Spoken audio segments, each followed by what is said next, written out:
Kumusta kayong lahat? Ako si Joylene. Napakagandang makita kayong lahat muli. Ngayong araw, nais kong ibahagi ang karanasan ng isang sister.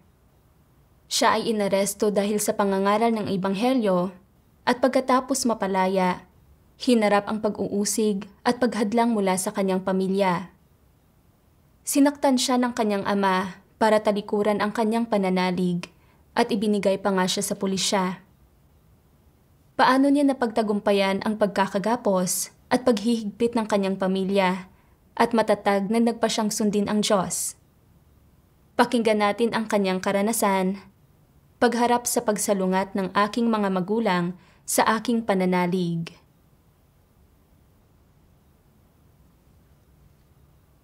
Noong 2012, inaresto ako ng mga pulis habang nag-eebanghelyo. Marahas akong inimbestigahan ng mga pulis. Itinatanong kung sino-sino ang mga leader ng iglesia at kung saan idinaraos ang mga pagtitipon. At nang hindi ako sumagot, ginulpi nila ako at ikinulong ako para interogahin sa loob ng mahabang oras. Sa huli, nang makita nilang hindi nila kayang makuha ang impormasyong gusto nila, hinayaan nilang iuwi ako ng mga magulang ko at tinakot ang mga ito. Sinasabing, pakakawalan namin siya ngayon, pero kailangan ninyong mahigpit siyang bantayan at huwag na siyang hayaan pang manampalataya sa Diyos.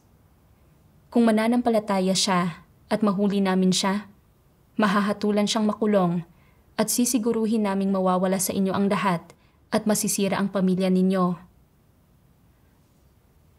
Pagkatapos niyon, nagsimulang humadlang ang mga magulang ko sa aking pananampalataya sa Diyos. Natakot silang babasahin ko ang mga salita ng Diyos, kaya binantayan nila ako kahit saan, at sa gabi ay natutulog pa nga sila sa kwarto ko. Wala na akong kalayaan. Hindi rin ako nauunawaan ng iba kong mga kamag-anak. Nagpunta sa bahay namin ang may edad kong lola. Umiiyak at nagmamakaawa sa akin na huwag nang manampalataya sa Diyos. Natatakot na maaresto ako at makulong. Ang lolo ko rin, sa madilim na ekspresyon, ay dinuro ako at nagsabing, "Bakit ka nananampalataya sa Diyos sa ganyang kabatang edad? Naaresto ka dahil sa pananampalataya sa Diyos at may record ka ng kriminal na hindi lamang nagdadala ng kahihiyan sa atin, kundi nadadamay pa ang buong pamilya natin. Dapat mong isuko ang pananalig mo." Nang makita ko ang mabagsik na mukha ng lolo ko, pakiramdam ko ay aping-api ako. Sa isipan ko ay sumasagot ako ng pabalik ng, ang sumampalataya at sumamba sa Diyos ay ganap na natural at makatwiran, at ito ay pagtahak sa tamang landas.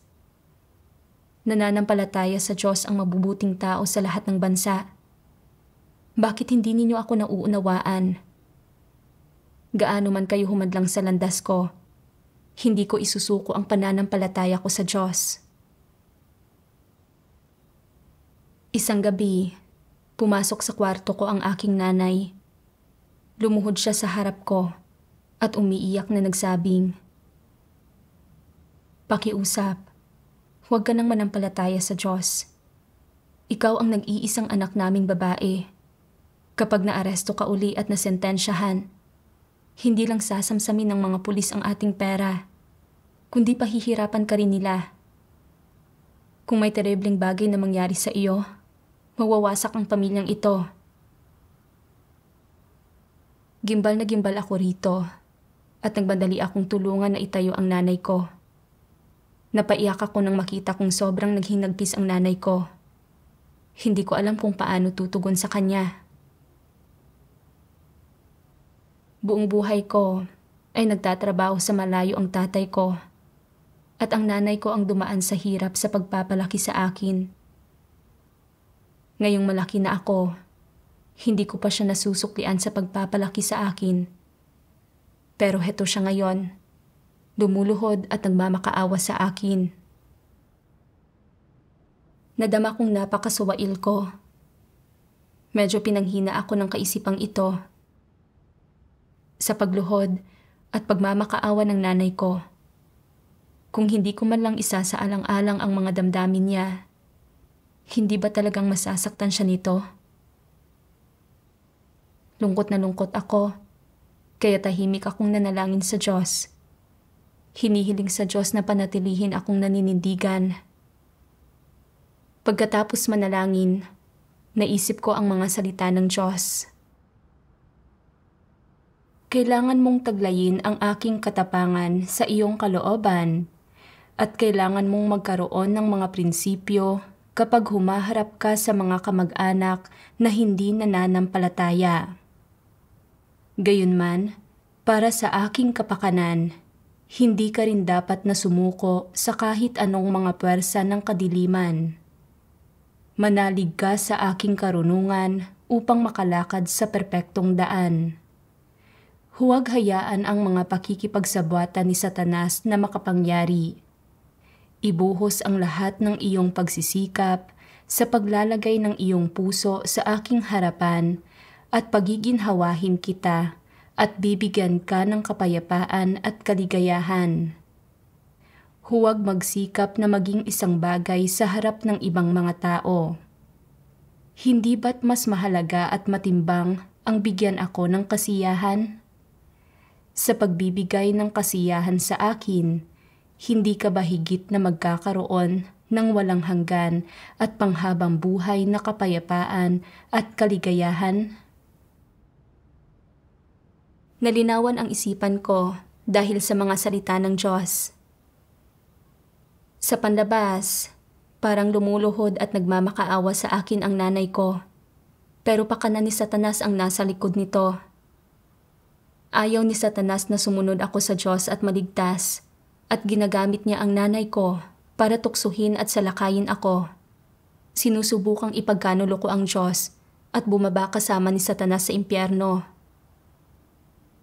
Hindi ako pwedeng mahulog sa pakanan ni Satanas. Kailangan kong manindigan sa patotoo ko para ipahiya si Satanas. Mas pinatatag ako ng kaisipang ito. Sa mga pang-araw-araw na usapin, maaari akong makinig sa nanay ko. Pero sa mga usapin ng pananalig, hindi maaari.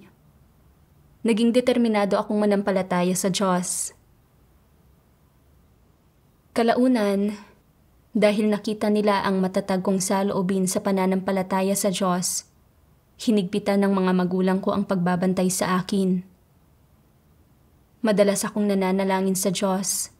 Hinihingi sa Kanyang magbukas ng isang landas para sa akin. Kalaunan, inalok ako ng trabaho ng isang sister sa kanyang tindahan. Bibigyan ako nito ng pagkakataong makapagbasa ng mga salita ng Diyos at makipagtipon sa mga kapatid. Kaya masaya ko itong tinanggap. Gayunpaman, laking gulat ko. Sekreto akong sinundan ng tatay ko. Isang araw, habang nasa isang pagtitipon ako, bigla akong nakatanggap ng tawag mula sa tatay ko na tinatanong kung nasaan ako. Gumamit ako ng karunungan at sinabi ko sa kanyang nasa trabaho ako.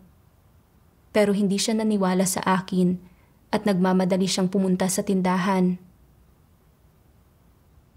Mabuti na lang, naunahan ko siyang makabalik sa tindahan at umalis lang siya nang makita na ako. Sa isa pang pagkakataon, noong papunta ako sa isang pagtitipon, habang papalapit ako sa tutuluyang bahay, lumingon ako at nakita ko ang tatay ko na nakasunod sa likuran ko. Kaya hindi ako nangahas na dumalo sa pagtitipon at kinailangan kong umuwi. Hindi lang ako sinusundan at minamanmanan ng tatay ko kapag lumalabas ako, kundi paminsan-minsan din ay pumapasok siya sa kwarto ko sa bahay para tingnan kung nagbabasa ako ng mga salita ng Diyos. Isang gabi, ikinandado ko ang pintuan ng kwarto ko at palihim na nagkulong sa loob para magbasa ng mga salita ng Diyos. Nang bigla akong makarinig ng tok-tok-tok na kumakatok sa pinto at lubha akong natakot. Bago ko maitago ang mga aklat ng mga salita ng Diyos at mabuksan ang pintuan, binasag ng tatay ko ang salamin sa balkonahe at marahas na pumasok. Dumampot siya ng bote mula sa cabinet at tuloy-tuloy akong hinampas nito. Minumura ako habang hinahampas. Sinabi ko na sa iyong huwag kang manampalataya sa Diyos. Hinding-hindi kita hahayaang ipagpatuloy ang pananalig na ito. Sumigaw din siya ng mga kalapastanganan laban sa Diyos. Pagkatapos, pinagsabihan din ako ng nanay ko. Kung patuloy kang mananampalataya sa Diyos, itatakwil ka namin ng tatay mo. Tingnan natin kung paano mo kakayanin. Talagang takot na takot ako. Sa takot ko na baka saktan ako ng tatay ko at na baka talagang palayasin nila ako sa bahay. Tumawag ako sa Diyos. O Diyos, napakaliit ng tayog ko para mapagtagumpayan ang sitwasyong ito. Pakiusap, gabayan at protektahan mo ako at bigyan mo ako ng pananalig at lakas. Pagkatapos ay naisip ko ang mga salita ng Diyos. Hindi ka dapat matakot sa ganito at ganyan. Gaano man karaming hirap at panganib ang maaari mong harapin, kaya mong manatiling hindi natitinag sa aking harapan, hindi nahahadlangan ng anumang balakid, upang ang aking kalooban ay maisagawa ng walang sagabal. Ito ang iyong tungkulin. Huwag matakot. Sa suporta ko, sino ang makakahadlang sa daan? Totoo nga, ang Diyos ang aking suporta. Nasa mga kamay ng Diyos ang lahat ng bagay at pangyayari at nasa kontrol din ng Diyos ang mga magulang ko. Kung wala ang pahintulot ng Diyos, wala silang magagawang anuman sa akin. Nang makita ng mga magulang ko na anuman ang sabihin nila, determinado akong manatiling nananampalataya sa Diyos. Nagalit sila ng sobra, kaya tumalikod sila at padabog na umalis. Pagkaalis ng mga magulang ko, inisip ko kung paano ako hinampas ng tatay ko at sobra akong nalungkot. Sa buong buhay ko, hindi ako kailanman pinalo ng tatay ko. Pero dahil lamang sa nanampalataya ako sa Diyos, ang mga magulang ko na palagi akong minamahal ay tinatrato ako bilang kanilang kaaway. Hinampas ako ng tatay ko gamit ang bote at sinabi pa ng nanay ko na ayaw na niya sa akin. Kung talagang palalayasin nila ako sa bahay, wala akong magiging tahanan at magiging ako na lang mag-isa. Kung gayon, ay saan ako pwedeng pumunta? Medyo nanghina ako at naisip ko kung gaano talaga kahirap na manampalataya sa Diyos dito sa China. Iniisip ko kung dapat bang manampalataya na lang ako sa aking puso at huwag nang pumunta sa mga pagtitipon. Nang sa gayon, ay pwedeng magkasundo-sundong muli ang buong pamilya ko at mamahalin nila ako gaya ng dati. Pero sobra akong nalungkot nang maisip ko ang hindi pakikipagtipon dahil tinulungan ako ng pakikipagtipon sa mga kapatid at ng pagbabasa ng mga salita ng Diyos na maunawaan ang ilang katotohanan. At tinulutan akong malaman na ang pananampalataya sa Diyos ay ang pagtahak sa tamang landas sa buhay. At nagaling sa Diyos ang lahat ng bagay sa buhay.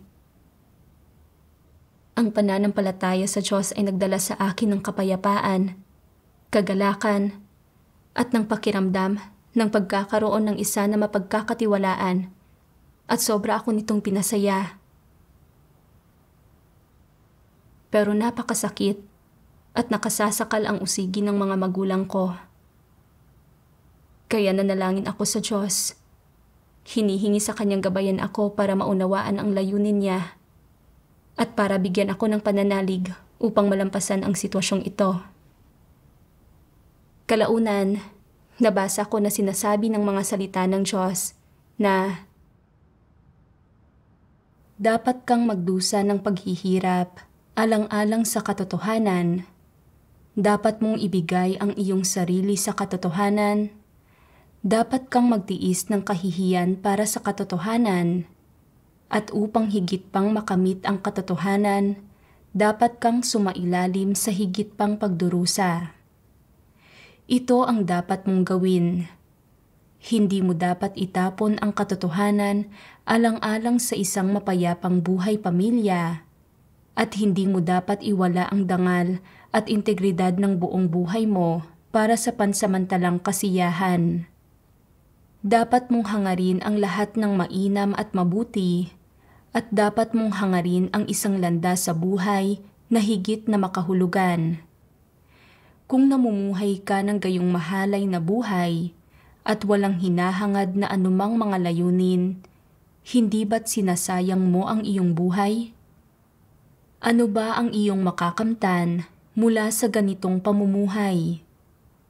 Dapat mong talikuran ang lahat ng kasiyahan ng laman alang-alang sa nag-iisang katotohanan, at hindi mo dapat isuko ang lahat ng katotohanan alang-alang sa isang munting kasiyahan. Ang mga ganitong tao ay walang integridad o dangal. Walang kabuluhan ang kanilang pag-iral. Nagdala ng kalinawan sa puso ko ang pagbabasa ng mga salita ng Diyos. Sa China, ang bansang pinakalumalaban sa Diyos, hindi maiiwasang mausig dahil sa pananampalataya sa Diyos. Para sumunod sa Diyos, dapat magkaroon ng pananalig at tibay ng kaloobang magtiis ng mga paghihirap ang isang tao. Pero pagkatapos magdusa ng ilang paghihirap, dahil madalas akong ginugulpi, pinagagalitan, at inuusig ng mga magulang ko, naligalig ang puso ko, at nagreklamo ako na talagang napakasakit manampalataya sa Diyos. At isinaalang-alang ko pa na huwag nang makipagtipon. Napakahina ko at wala akong gulugod. Ganap na likas at makatwiran na manampalataya sa Diyos at sumamba sa Kanya. At ang kawalan ng pangunawa ng mga magulang ko at ang pang-uusig nila sa akin ay dinulot lahat ng Partido Komunista na lumalaban sa Diyos, umaaresto sa mga Kristiyano kung saan-saan, nagpapakalat ng walang basihang usap-usapan at kinokondina ang Diyos. Nagawa nitong mailigaw ang pamilya kung walang pananampalataya at sundan ito sa pang-uusig at paghadlang sa akin sa pananalig ko. Pero nagkamali akong maniwala na dulot ng pananalig ko sa Diyos ang pagdurusang ito. Ganap akong walang kakayahang makilala ang tama sa mali at naging bulag at hangal ako. Inisip ko kung paanong nagkatawang tao ang Diyos at naparito sa China, ang bansang pinakalumalaban sa Kanya. Nagdurusa ng mga pang-aaresto at pang-uusig mula sa ateistang rehimen nito, at ng paglaban at kondinasyon mula sa mundo ng relihiyon. Pero palaging tahimik na ipinapahayag ng Diyos ang katotohanan at tinitiis ang lahat ng uri ng pagdurusa upang iligtas ang sangkatauhan. Sa kabila nito, ay nagrereklamo ako sa Diyos dahil lamang dumadaan ako sa kaunting pagdurusa. Hinihiling lang na mamuhay ng isang komportable at magaan na buhay. Hindi ako handang magdusa o humarap sa pang-uusig para makamit ang katotohanan sa aking pananampalataya sa Diyos. Tunay na wala akong konsensya. Naisip ko rin kung paanong nagkatawang tao ang Diyos sa mga huling araw para ipahayag ang katotohanan at iligtas ang sangkatauhan. Ito ay isang pagkakataon na minsan lang sa buong buhay ng tao, at ito lang ang magiging tsansa ko para magkamit ng katotohanan at maligtas ng Diyos. Kung tatalikuran ko ang pananalig ko sa Diyos para matamasa ang pansamantalang katiwasayan ng pamilya at pinalampas ang pagkakataon ko sa pagliligtas ng Diyos, Magiging habang buhay na panghihinayang iyon. Gaano man ako mahalin ng mga magulang ko, hindi nila ako kayang iligtas mula sa sakuna. Ang Diyos lang ang nag-iisang suporta ko. Kung hindi ako nanampalataya sa Diyos o naghangad ng katotohanan, tinamasa lang ang kaginhawahan at matiwasay na pamilya at namuhay ng isang hungkag na buhay sa paggawa niyon. Anong magiging saysay niyon? Sa huli, nauwi lang ako sa pagsunod sa landas ng kabulukan at kasamaan na tinatahak ng mga makasanlibutang tao na unti-unting ginagawang tiwali ni Satanas at sa dulo ay malilipol kasama ni Satanas. Sa pag-iisip ko nito, lalo akong kumalma at nagpa siyang gaano man ako usigin o hadlangan ng mga magulang ko. Susunod ako sa Diyos hanggang sa dulo. Nang sumunod na araw, pumunta na naman sa kwarto ko ang aking tatay. Hindi na siya kasing lupit gaya ng nagdaang araw at sinabi niya nang nakakunot ang noo. May ilang bagay na hindi ko sinabi sa iyo dati. Natakot ako na sasama ang loob mo. Magmula noong maaresto ka at makalaya, sinasabi na ng mga taga-nayon na may isang batang kriminal na lumitaw sa ating nayon at hindi kami makalabas ng taas noo kapag umaalis kami ng nanay mo. Hindi madali sa amin na palakihin ka. Pero kahit na huwag mo na kaming intindihin, dapat isipin mo ang sarili mo. Kung maaaresto ka na naman dahil sa pananalig mo, katapusan na ng buhay mo. Pagkatapos niyang sabihin ito, umalis na siya. Nang panoorin kong umalis ang tatay ko na may mukha na nasasaktan, nalungkot din ako. Nakikita ako dati ng lahat bilang isang mapagmahal at maunawaing bata. Pero ngayon, pagkatapos na maaresto ng mga pulis, ang mga taong hindi nauunawaan ang mga katunayan ay nag-akalang may ginawa akong mali sa labas. Siguradong nagdusa sa masasamang tingin at magagaspang na salita ang mga magulang ko sa panahong ito. Naisip ko kung paano ako pinalaki ng mga magulang ko, pero hindi nila ako maipagmalaki. At sa halip, naging dahilan ako para husgahan at hamakin sila. Nadama kong nabigo ko talaga sila. Kalaunan, nabasa ko ang isang sipi ng mga salita ng Diyos.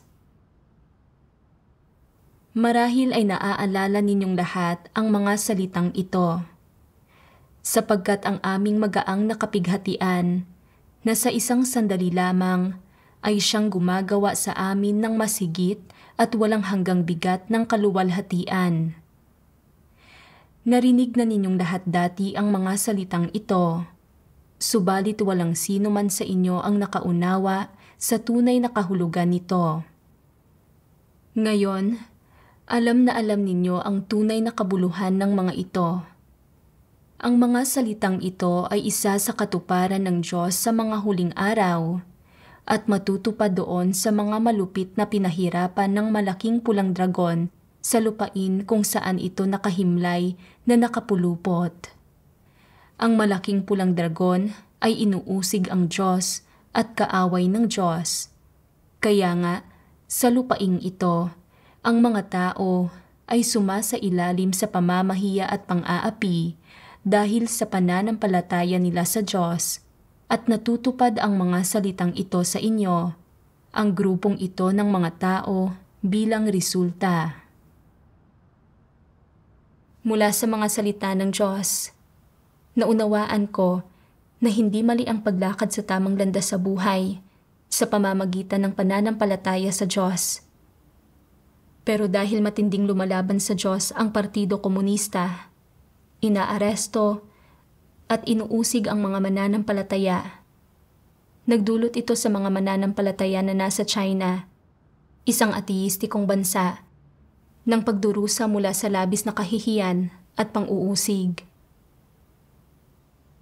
Hindi ito dahil sa mali ang pagsampalataya sa Diyos, kundi dahil lubos na masama ang Partido Komunista na nagdadala ng walang katapusang pinsala at pagdurusa sa mga mananampalataya at kanilang mga pamilya. Ang Partido Komunista ang pangunahing may kasalanan sa likod ng lahat ng pagdurusang ito at wala akong kahit anong pagkakautang sa mga magulang ko. Sa pag-iisip ko nito, nakadama ako ng kaunting kaluwagan. Sa pamamagitan ng pagninilay-nilay sa mga salita ng Diyos, naunawaan ko rin na bagamat ipinapahiya at inuusig tayo dahil sa pananampalataya sa Diyos ngayon, pansamantala ang pagdurusang ito. Ginamit ng Diyos ang pagdurusang ito para maperpekto ang pananalig ko. Kaya may kabuluhan ang pagdurusang ito at kailangan akong umasa sa Diyos at matatag na magpatuloy. Dahil sa ganitong kaisipan, nagkaroon ako ng pananalig at hindi na nakadama ng anumang kirot o pagkabahala. Noong tag-init ng 2013, pagka-uwi ko mula sa aking mga tungkulin, balis ang sinabi ng nanay ko. Tumawag ang himpilan ng pulisya at sinabing gusto kanilang makita. Takot na takot ako nang marinig ko ito dahil hindi ko alam kung anong kailangan ng mga pulis sa akin. Kaya tahimik akong nanalangin sa Diyos. Hinihingi sa kanyang pagkalooban ako ng karunungan para makilatis ko ang mga pakana ni Satanas at makapanindigan sa aking patotoo. Sa himpilan ng pulisya, tinanong ako ng mga pulis ng ilang katanungan tungkol sa iglesia at hiningi rin nila sa akin na magsulat ng mga kalapastanganan laban sa Diyos. Alam kong isang walang kapatawarang kasalanan sa buhay na ito at sa darating na mundo ang paglapastangan sa Diyos at ang pagsusulat nito ay pagkakanulo sa Diyos. Kaya matibay akong tumangging gawin ito. Ang tatay ko, nang makita niyang tumanggi akong isulat ang hinihiling nila, ay galit na galit hanggang sa namumula na ang mukha niya at sinabi sa mga pulis, kung patuloy siyang kakapit sa pananalig niya, dakpinin niyo siya. Halos hindi ako makapaniwala sa mga narinig ko. Hindi ko inasahang makikipagsabuatan ang tatay ko sa mga pulis para pilitin akong isuko ang pananalig ko. Inuudyokan pa nga niya ang mga pulis na arestuhin ako. Hindi na ito ang tatay na nakilala ko. Kalaunan, dahil nakita ng mga pulis na tumatanggi akong sumulat, hinayaan nila akong umuwi at sinabihan akong magbigay ng garantiya ng pagtalikod sa loob ng 3 araw. Pagka-uwi ko, nanlamig ang kalooban ko nang maisip kung paanong gusto ng tatay ko na isuko ako sa mga pulis. Naisip ko ang 2 sipi ng mga salita ng Diyos. Kapag nanggagalaiti ang isang tao at nagwawala kapag nababanggit ang Diyos, nakita na ba niya ang Diyos? Kilala ba niya kung sino ang Diyos? Hindi niya alam kung sino ang Diyos. Hindi siya naniniwala sa Kanya at hindi pa nakikipag-usap ang Diyos sa Kanya. Hindi siya kailanman ginambala ng Diyos, kaya bakit siya magagalit? Maaari ba nating sabihin na ang taong ito ay buktot? Ang mga makamundong kalakaran, pagkain, pag-inom, at paghahanap ng kasiyahan at paghabol sa mga sikat na tao, wala sa mga bagay na ito ang makagagambala sa ganitong tao. Gayunpaman, isang pagbigkas lang ng salitang Diyos o ng katotohanan ng mga salita ng Diyos, agad siyang nagwawala. Hindi ba ito ang bumubuo sa pagkakaroon ng buktot na kalikasan? Ito ay sapat na upang patunayan na ito ang buktot na kalikasan ng tao. Walang ugnayan sa pagitan ng isang naniniwalang esposo at ng isang walang pananampalatayang esposa, at walang ugnayan sa pagitan ng mga naniniwalang anak at mga walang pananampalatayang magulang. Ganap na hindi magkaayon ang dalawang uring ito ng mga tao. Bago pumasok sa pamamahinga, may pisikal na mga kamag-anak ang isang tao, ngunit sa sandaling pumasok sa pamamahinga ang isang tao, wala na siyang anumang pisikal na mga kamag-anak na masasabi. Inilalantad ng mga salita ng Diyos na kung hindi kilala ng isang tao ang Diyos o hindi kailanman nanampalataya sa Kanya, pero kapag nabanggit ang salitang Diyos, ay nagagalit at namumuhi siya. Ipinahihiwatig nito na masama ang kalikasan ng taong ito at sinasalungat niya ang Diyos. Pinagnilayan ko kung paanong palaging may namumuhing saloobin ang tatay ko sa aking pananalig, at sa tuwing nakikita niya akong nakikipagtipon o nagbabasa ng mga salita ng Diyos, nagtatagis ang mga ngipin niya sa pagkamuhi, namumula ang mga mata niya sa poot, at nilalapastangan pa nga niya ang Diyos. Para hadlangan ang pananampalataya ko, madalas niya akong binabantayan na para bang isa akong kriminal. Sinusundan at minamanmanan ako na hindi nagbibigay ng kalayaan sa akin, at noong malaman niyang nagbabasa ako ng mga salita ng Diyos sa aking kwarto, para siyang nabaliw, binasag ang bintana para pumasok at hinampas ako. Para pilitin akong ipagkanulo ang Diyos. Aktibo pa nga niyang iminungkahi sa mga pulis na arestuhin ako. Hindi nagpapakita ng pag-aalala kung mabuhay o mamatay man ako, o ng kahit anong pagmamahal ng isang ama sa anak. Ipinaunawa nito sa akin na ang kalikasang diwa niya ay sa isa na lumalaban at namumuhi sa Diyos.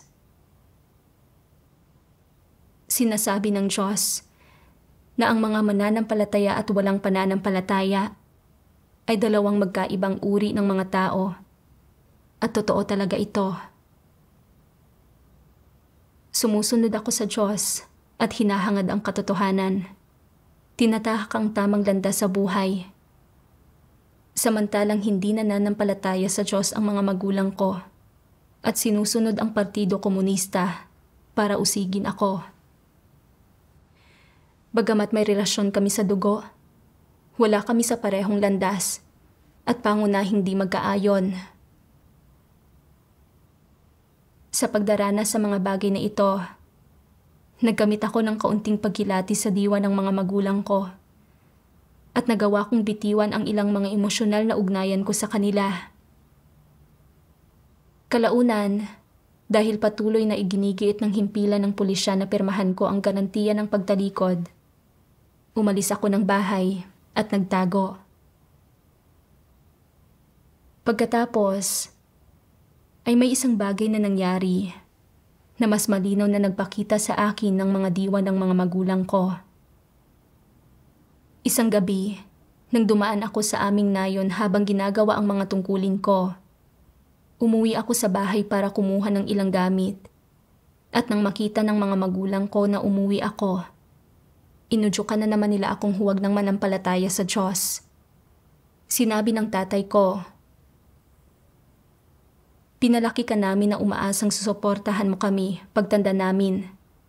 Pero ngayon, araw-araw kang pumupunta sa mga pagtitipon. Mukhang hindi na kami makaaasa sa iyo." Noong una, hindi ako sumagot sa kanila. Pero nagulat ako. Biglang pinagsasampal ng tatay ko ang kanyang mukha.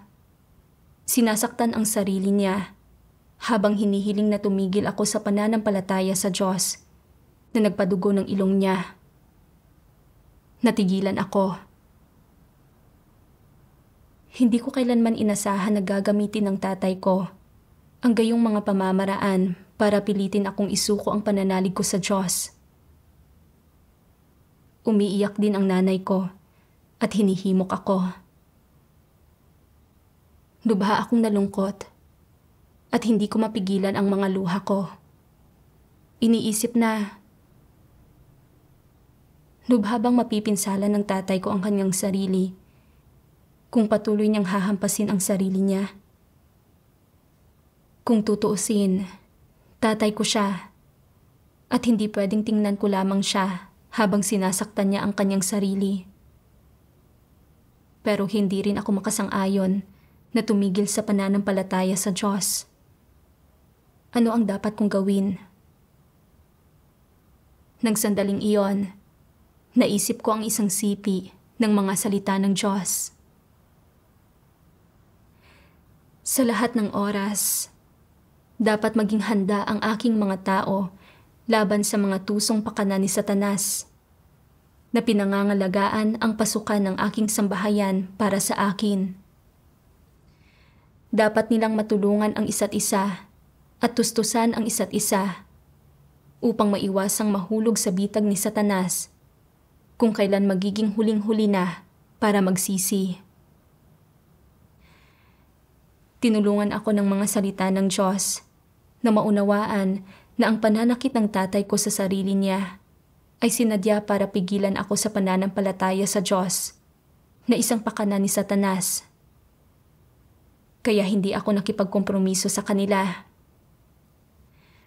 Dahil nakita nilang nanatili akong matatag, sa huli ay tumigil magsalita ang mga magulang ko.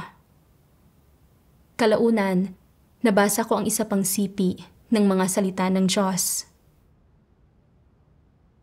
Bakit masunurin ang mga anak sa kanilang mga magulang? Bakit mahal na mahal ng mga magulang ang kanilang mga anak? Anong uring mga layon ang tunay na kinikimkim ng mga tao? Ang layon ba nila ay hindi upang matugunan ang sarili nilang mga plano at mga makasariling pagnanais? Tunay bang ibig nilang kumilos alang-alang sa plano ng pamamahala ng Diyos? Tunay nga bang kumikilos sila alang-alang sa gawain ng Diyos? Ang layon ba nila ay tuparin ang tungkulin ng isang nilikhang nilalang? Mula sa mga salita ng Diyos, naunawaan ko na ang pagmamahal ng mga magulang para sa kanilang mga anak ay itinutulak ng kanilang mga makasariling pagnanais. Pagkatapos akong maaresto dahil sa pananampalataya sa Diyos, nadama ng mga magulang ko na nagdala ako ng kahihiyan sa kanila at natakot sila sa mga pulis na magdudulot ng gulo sa kanila. Kaya, gumamit sila ng iba't ibang pamamaraan para hadlangan ang pananampalataya ko sa Diyos. Umabot pa nga sa pananakit sa sarili nila para pilitin ako. Napagtanto kong hindi tunay ang kanilang pagmamahal para sa akin. Hindi dalisay ang pagmamahal ng mga magulang at para ito sa mga personal nilang interes. Kung nakinig ako sa kanila at isinuko ang pananampalataya ko sa Diyos, paano ako maliligtas? Hindi nila ako minamahal. Sinasaktan nila ako. Hindi na ako pwedeng mapigilan ng pagmamahal. Gaano man ako subukang hadlangan o usigin ng mga magulang ko, nagpa siya akong sumunod sa Diyos hanggang sa dulo. Kalaunan, nang maisip ko ang pananakit ng tatay ko sa sarili niya, nakadama pa rin ako ng kaunting pagkabalisa at panghihina. Nabasa ko na sinasabi ng mga salita ng Diyos, dapat magkaroon ang mga kabataan ng pagtitiyaga para magpatuloy sa daan ng katotohanan na pinili na nila ngayon upang matupad ang kanilang naising gugulin ang kanilang buong buhay para sa akin. Hindi sila dapat mawalan ng katotohanan, ni hindi sila dapat maging mapagpaimbabaw at hindi matuwid. Dapat silang maging matatag sa wastong paninindigan. Hindi sila dapat magpatangay na lamang, kundi dapat silang magkaroon ng espiritong may tapang na magsakripisyo at makibaka para sa katarungan at katotohanan. Ang mga kabataan ay dapat magkaroon ng katapangang huwag sumuko sa pang-aapi ng mga puwersa ng kadiliman at baguhin ang kabuluhan ng kanilang pag-iral. Mula sa mga salita ng Diyos, napagtanto ko na bilang isang nilikha, kailangan kong manampalataya at sumunod sa Diyos at gawin ang tungkulin ko. Sa ganitong paraan, may halaga at kabuluhan ang buhay. Kung hinanap ko ang pansamantalang kaginhawahan alang-alang sa katiwasayan ng pamilya at nawala ang pagkakataon kong hangarin ang katotohanan at mailigtas ng Diyos, hindi ba't mabubuhay ako para sa wala? Dahil pinili kong manampalataya sa Diyos, hindi ako dapat mapigilan ng sino man o anuman at dapat akong matatag na magpatuloy. Ito ang pagpapasya at pagtitiyagang dapat mayroon ang isang kabataan. Naisip ko si Pedro na hinadlangan ng mga magulang niya sa kanyang pananampalataya sa Diyos. Pero si Pedro ay may pagpapahalaga sa katarungan at may isang malinaw na pagkakakilala sa pagitan ng kung ano ang minahal at kinamuhian niya. Hindi siya napigilan ng kanyang mga hindi nananampalatayang magulang at matatag na sumunod sa Panginoong Hesus. Sa pagsunod sa Panginoon, naranasan niya ang paghatol, pagkastigo, mga pagsubok, at pagpipino ng Diyos. Nagbago ang buhay disposisyon niya. At sa huli, pabaligtad siyang ipinako sa krus bilang isang patotoo sa Diyos. Tunay na pinakamakabuluhan ang buhay ni Pedro. Bagamat malayo ako sa halimbawa ni Pedro, handa akong tularan siya ng hindi napipigilan ng sino man o anuman. Hinahangad ang katotohanan at namumuhay ng isang makabuluhang buhay. Pagkatapos kong maunawaan ang layunin ng Diyos, nakadama ng ganap na kalayaan ang puso ko. Hindi na ako nababagabag dahil sa saloobin sa akin ng mga magulang ko. At gusto ko lang gawin ng maayos ang tungkulin ko para mapalugod ang Diyos. Kalaunan, nang makita ng mga magulang ko na determinado akong nananampalataya sa Diyos at natunay na wala silang paraan para hadlangan ako, tumigil sila sa panggugulo sa akin. Ngayon, palagi akong nakikipagtipon sa iglesia at ginagawa ang tungkulin ko, at tunay na panatag at payapa ang puso ko. Dito na nagtatapos ang programa ngayong araw. Anong mga kabatiran ang natamo ninyo pagkatapos manood? Huwag mag-atubiling mag-iwan ng komento at sumali sa talakayan. Salamat sa panonood at magkita-kita tayong muli sa susunod.